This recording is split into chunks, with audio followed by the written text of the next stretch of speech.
Hello everyone. बच्चों science में हम सघन के बारे में आज पढ़ेंगे। ठीक है, छठा चैप्टर हमारा चल रहा है। सघन क्या होता है हम इसके बारे में हम पढ़ेंगे। ठीक है, देखिए हमारे शरीर में क्या होता है, जैसे आपको पता है हमारे शरीर में भोजन,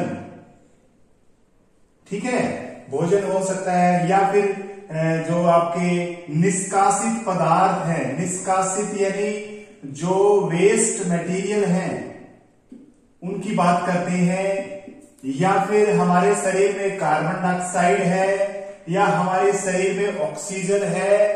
यानी ये विभिन्न प्रकार के जो पदार्थ है, ये विभिन्न प्रकार के जो पदार्थ है, इन पदार्थों को शरीर के एक भाग से दूसरे भाग में पहुंचाना सेवन कहलाता है। ठीक है, यानी शरीर के एक भाग से दूसरे भागों तक पदार्थों का पहुंचाना। अब वो पदार्थ कौन कौन से हो सकते हैं? भोजन को पहुंचाना होता है इधर उधर, या फिर वेस्ट मटेरियल निष्कासित पदार्थों को इधर उधर पहुंचाना पड़ता है, कार्बन डाइऑक्साइड को भी पहुंचाना पड़ता है, ऑक्सीजन को भी पहुंचाना पड़ता है। ये चीजें किसमें आती हैं? यस, ये चीजें सेवन में आती हैं। ठीक है, सेवन की परिभाषा आप लिख सकते हो आराम से। सेवन क्या होता है? शरीर के एक भाग से दूसरे भागों तक पदार्थों का पहुंचना या पहुंचाना। ठीक है, ये प्रक्रम है। यानी सेवन क्या है? सेवन एक जैव प्रक्रम है। यह क्या है कि जैव प्रक्रम, जैव प्रक्रम है, जिसमें सेवन एक जैव प्रक्रम है जिसमें पदार्थों को एक शरीर के एक भाग से दूसरे भागों तक पहुंचाया जाता है। शरीर के एक भाग से दूसरे भागों तक पहुंचाया जाता है, एक भाग से दूसरे भागों तक पहुंचाया जाता है। ये सेवन क्या है? जैव प्रक्रम है। ठीक है, अब देखिए आपके जो बुक है, बुक में हमारा जो टॉपिक है वो लिखा हुआ है मानव में सहवन। किसके अंदर करेंगे आज हम? मानव में सहवन। मानव के अंदर कैसे होता है इसकी हम बात करने वाले हैं। तो आपको एक बात याद रखनी है, मानव जे जो सवन होता है उसकी हम बात करने वाले हैं। ठीक है, इसमें क्या क्या चीज आती है देखिए। मानव में जो सहवन करने का काम करता है वो सिस्टम, यानी उस तंत्र का क्या नाम है? उस तंत्र का नाम है परिसंचरण तंत्र। परिसंचरण तंत्र, परिसंचरण तंत्र ये क्या काम करता है? मानव में जो परिसंचरण तंत्र है ये क्या काम करता है? मानव के एक शरीर के एक भाग से दूसरे भाग तक पदार्थों को पहुंचाने का काम करता है परिसंचरण तंत्र।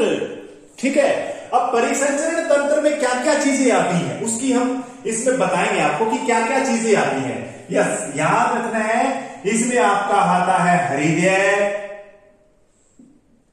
रक्त इसमें आता है, इसको रुधिर भी बोल सकते हो आप, रुधिर। ठीक है, और क्या आता है इसके अंदर? लसिका, लसिका इसके अंदर आती है, और रुधिक नलिकाएं कह सकते हो, रक्त वाहिकाएं, रक्त वाहिकाएं यानी जिसमें रक्त का आदान प्रदान होगा, रक्त एक जगह से दूसरी जगह पे जाएगा, वो रक्त वाहिकाएं इसके अंदर आती हैं। ठीक है, तो ये परिसंचरण तंत्र में आते हैं, इसकी हम बात करेंगे। तो सबसे पहले हमने पहले भी पढ़ा हुआ है, रक्त के बारे में आज पढ़ेंगे हम। देखिए रक्त क्या होता है, रक्त के बारे में आज हम पढ़ेंगे। तो परिसंचरण तंत्र का काम क्या है बच्चों? यस, क्या काम है इसका? शरीर के एक भाग से दूसरे भागों तक पदार्थों को पहुंचाने का काम करता है। और इसमें परिसंचरण तंत्र में कौन कौन आते हैं? हृदय आता है, रक्त आता है, लसिका आती है, रक्त वाहिकाएं आती हैं, रक्त वाहिकाएं, ठीक है, ये आपको याद रखना है। इसमें हम रक्त के बारे में आज पढ़ेंगे। रुधिर कह सकते हो, रक्त कह सकते हो, ठीक है। रक्त की बात करेंगे। रक्त में देखिए क्या क्या होता है। रक्त में आपको एक तो छोटी सी पहले हमने पढ़ा हुआ है, रक्त क्या है, एक संयोजी ऊतक है। संयोजी रक्त कैसा है, संयोजी ऊतक है, जोड़ने वाला काम, जोड़ने का काम करने वाला ऊतक है ये हमने पहले भी 9वीं क्लास में पढ़ा था कि रक्त का क्या काम है। रक्त का काम हमने पहले पढ़ लिया बच्चों, बस पहले एक बार हम रक्त के बारे में पढ़ते हैं। रक्त क्या है, एक संयोजी ऊतक है, जोड़ने का काम करने वाला है किसी चीज को। जैसे हड्डियां होती है, हमारी हड्डियां भी हमारे शरीर के अंदर संयोजी ऊतक है, ठीक है। और भी पढ़ा हमने एडिपोज ऊतक पढ़ा है, जो भी क्या करता है वो भी एक तरह से ऊतक है। यानी काफी सारे जोड़ने वाले ऊतक हमने पढ़े हैं, जो कोशिकाओं को कोशिकाओं से जोड़ता है, कोशिकाओं को हड्डियों से जोड़ता है। ये सारे ऊतक हमने पढ़े हैं और हमने ये देखा है कि संयोजी जो ऊतक होता है उसमें बच्चों, उसमें ध्यान रखनी है, उसमें जो कोशिकाएं होती हैं, संयोजी ऊतक की जो कोशिकाएं होती हैं वो एक पदार्थ में सस्पेंडेड होती है, या फिर कह सकते हो धसी हुई होती है। जो संयोजी ऊतक जितने भी होते हैं हमारे पास, हमारे शरीर के अंदर, उसमें क्या होता है, हमारे शरीर में जो संयोजी ऊतक है उनके अंदर जो कोशिकाएं होती हैं वो एक तरल पदार्थ के अंदर भी हो सकती है, किसी ठोस पदार्थ के अंदर भी हो सकती है, धसी हुई होती है। तो मैं आपको बताता हूं जो रक्त में क्या होता है। रक्त में जो तरल पदार्थ होता है जिसके अंदर कोशिकाएं धसी हुई होती हैं, उसको क्या बोल सकते हैं, उसको हम प्लाज्मा बोलते हैं बच्चों। तरल पदार्थ होता है वो, तरल पदार्थ, और इसको हम आधात्री, पढ़ा होगा, आधात्री बोलते हैं। प्लाज्मा, यस, प्लाज्मा के अंदर कोशिकाएं क्या होती हैं, धसी होती हैं। तो बस आपको ये याद रखना है, रक्त क्या है, एक संयोजी ऊतक है जिसमें प्लाज्मा नाम की क्या होती है, धात्री होती है, जिसके अंदर कोशिकाएं धसी हुई होती है। ये पहले 9वीं क्लास का टॉपिक है, ये आप वहां से कर सकते हो। अच्छा, मेन रक्त के अंदर क्या क्या होता है। रक्त के अंदर आपको पता है आरबीसी, जो ऑक्सीजन को पहुंचाने का काम करती है। रक्त में आरबीसी होती है, डब्ल्यूबीसी होती है, प्लेटलेट्स होती है ना, प्लेटलेट्स।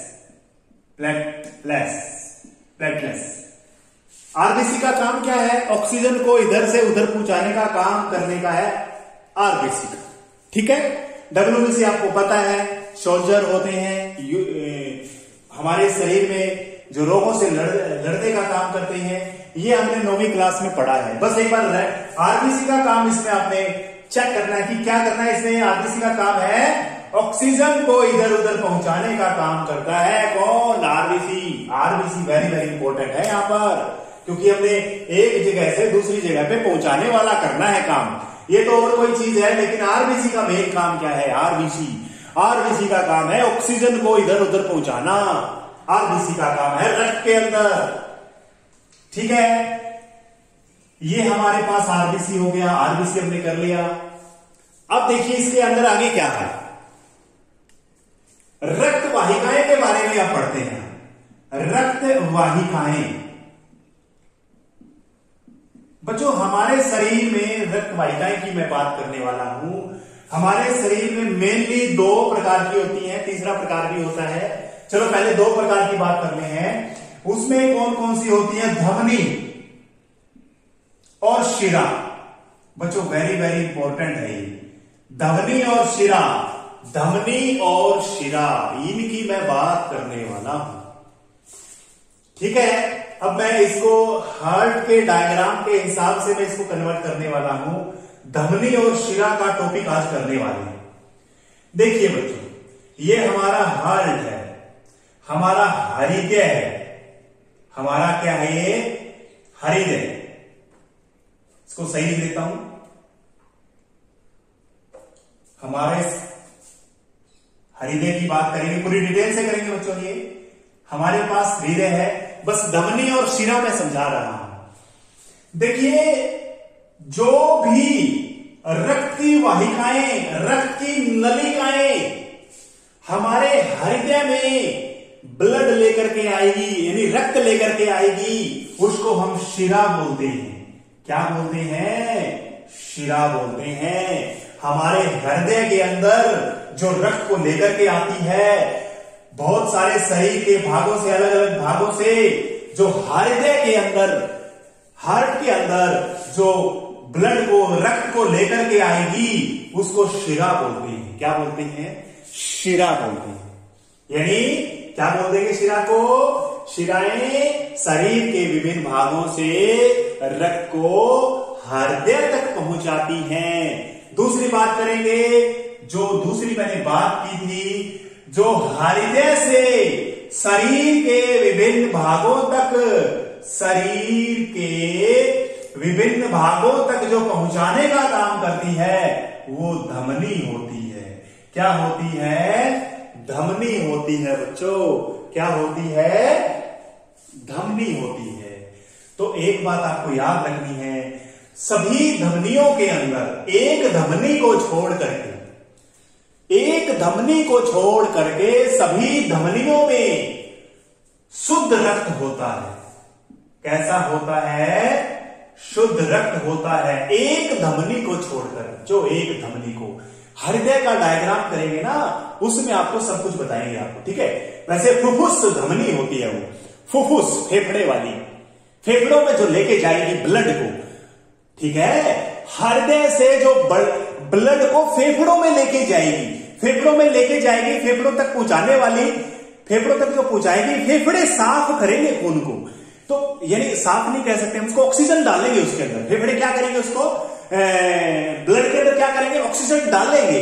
कहने का मतलब अभी भी उसमें ऑक्सीजन सही नहीं है, सही मात्रा में नहीं है। तो सिर्फ एक फुफ्फुस धमनी को छोड़ करके, एक फुफ्फुस धमनी को छोड़ करके सभी धमनियों में शुद्ध रक्त होता है बच्चों, शुद्ध रक्त होता है, ठीक है। इसी तरह से शिरा की बात करता हूं मैं, शिरा की बात करता हूं। क्या करते हैं इसमें? सभी शिराओं में अशुद्ध रक्त होता है। कैसा होता है? अशुद्ध होता है। सिर्फ एक शिरा को छोड़ करके। कौन सी? अरे हर जो हमारा हमने किया था, श्वसन तंत्र किया था, जो फेफड़ों से रक्त आएगा साफ हो करके, वो हृदय में आता है। फेफड़ों से साफ हो करके कह सकते हैं, या ऑक्सीजन डाली हुई, ऑक्सीजन डाला हुआ जो हृदय में जो रक्त आता है, ऑक्सीजन से डाला हुआ जो आता है ना, वही तो हृदय हर जगह को जाएगा ना। तो यदि सिर्फ फुफ्फुस, यस फुफ्फुस आपका शिरा को छोड़ करके, फुफ्फुस शिरा को छोड़ करके सारी शिराओं में अशुद्ध रक्त होता है। सिर्फ फुफ्फुस शिरा के अंदर क्या होता है? शुद्ध रक्त होता है बच्चों।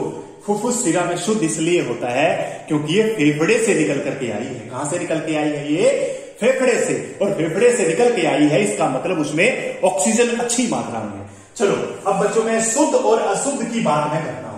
शुद्ध रक्त का मतलब क्या है और अशुद्ध का मतलब क्या है? देखिए, शुद्ध रक्त का मतलब ये है बच्चों, शुद्ध रक्त का मतलब ये है ऑक्सीजन उसमें ज्यादा मात्रा में है और कार्बन डाइऑक्साइड उसमें कम मात्रा में है, कार्बन डाइऑक्साइड की मात्रा उसमें कम है। और अशुद्ध का मतलब क्या है? यस, अशुद्ध का मतलब क्या है? इसमें कार्बन डाइऑक्साइड तो ज्यादा मात्रा में है और ऑक्सीजन क्या है? वो कम मात्रा में है, लेस अमाउंट के अंदर है। ये आपको ध्यान रखना है बच्चों। कार्बन डाइऑक्साइड ज्यादा मात्रा में होती है अशुद्ध के अंदर, तभी तो आपका जो ब्लड है प्योर कहलाता है, ये अशुद्ध कहलाता है। ठीक है, ये बच्चों आसान सा टॉपिक है ये। अगला देखते हैं और बात करते हैं बच्चों। देखिए अब दूसरी बात करते हैं हम यहां पर, ये प्रेशर की यानी दाब की बात करते हैं बच्चों। दाब कहां ज्यादा होता है? दाब कहां ज्यादा होता है? अरे बच्चों देखो एक बार, ये हमारा हृदय क्या कर रहा है? हर शरीर के हर हिस्से में ब्लड पहुंचा रहा है। अकेला हृदय एक पंप का काम करता है। हृदय पूरी डिटेल से अगले पीरियड में हम पढ़ेंगे। तो बच्चों इसका मतलब यहां पर प्रेशर ज्यादा होता है, यहां पर दाब क्या होता है, ज्यादा होता है। यानी किस में होता है दाब ज्यादा?